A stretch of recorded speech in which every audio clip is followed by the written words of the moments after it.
Ayan po guys, ang ating ulam, piritong ano po guys, isda tayo guys.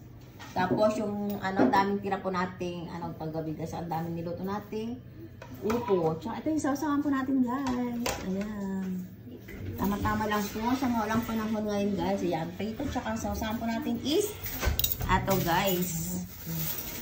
Tapos intay ng tsaa. Ayan. Tayo na mainit na tsaa guys. Ayan po ang ating ulam for today guys. Ayan.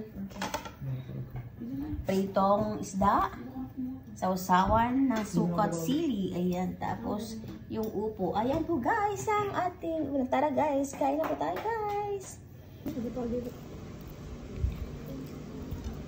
Yan po ang ating dessert guys. Pinya. Hindi mawawala ang pinya na sa ating guys kasi mura ngayon yung pinya. Kaya ayan. More on dessert tayo sa pinya.